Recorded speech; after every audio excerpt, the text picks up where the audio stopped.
Family, I'm coming to you today, family and friends, and everybody that's interested in this project that we're doing. So often we see something, and that something gets us upset. Say, maybe I should address it, maybe, but you think, nah, I can't do it. Maybe somebody smarter or more connected than me can handle this issue. I'll get involved as soon as you complete the sentence. Then you realize 5 years later that the problem still exists. It happened to me 9 months ago. I was watching the news, and not that I thought that this would go away. I didn't. I just knew that something had to be done. And there's an old saying, if it's going to be, it's up to me. So I decided when I saw the news and the black man's laying his body dead in the street, blood spilling down into the sewer, I thought, I can't take it anymore. I got to do something.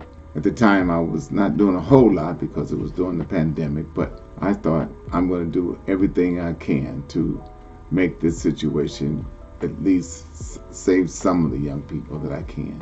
So I made a decision. I want to take 1 million young men through our program. The program is called Project Lead, Leadership Education Advances Development. It's the same program that I had at Wilberforce as an adjunct professor years ago. They liked it so much that they chose me to be their favorite faculty member, an honor that I hold in high esteem. But now it's time to shake it off and do it again, this time with the young people. Of course, with some changes, of course. Then once they go through it, then we want them to be sustainable, get a sustainable business. And we can do that as well because that's something I've done for the last maybe 30 years of my life. I've had a business.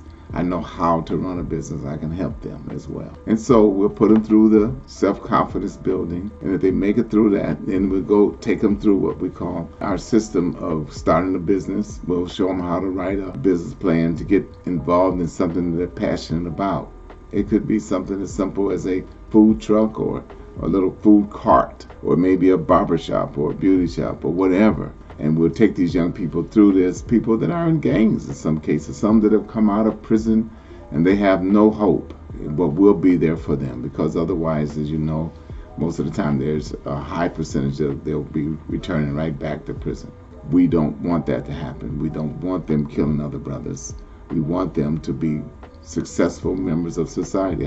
Sometimes I think about that our ancestors built the pyramids 5,000 years ago, and we came up with so many inventions, say the electric light, plasma, etc. And that young person laying there come up with a cure for cancer. We just don't know, and we'll never know if they don't end up alive.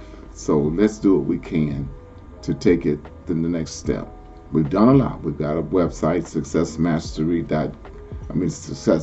Coaching, and we've got a lot that we've done in terms of getting everything set up. The whole foundation is together. Now we must go to the next step. Now we're working on Success Mastery Foundation, which is a 501c, I'm sorry, and that's in the process right now as well.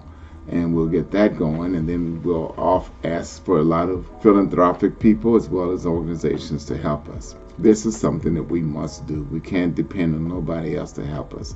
We must do this ourselves. So we're going to do all we can.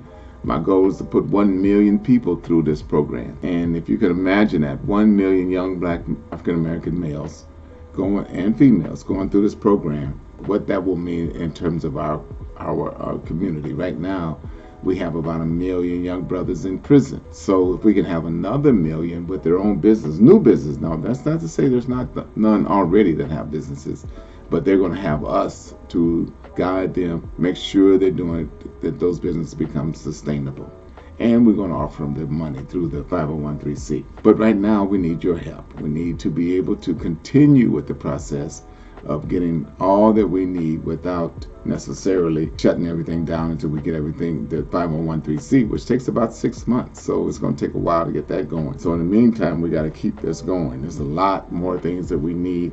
I'm asking for $6,000. You can donate whatever you can. I mean, if it's $5 or $1,000, whatever, you just do what you can. And in some cases, you can give monthly until, I would say, till February, when everything then should start rolling in from the 501c. But if you could do that would be good, and we would appreciate it. And so our system will continue to work and our young men don't have to worry about all the things that's happening to them today, because they'll have hope, and they'll also tell other people about it. We will go and see some of the gang leaders.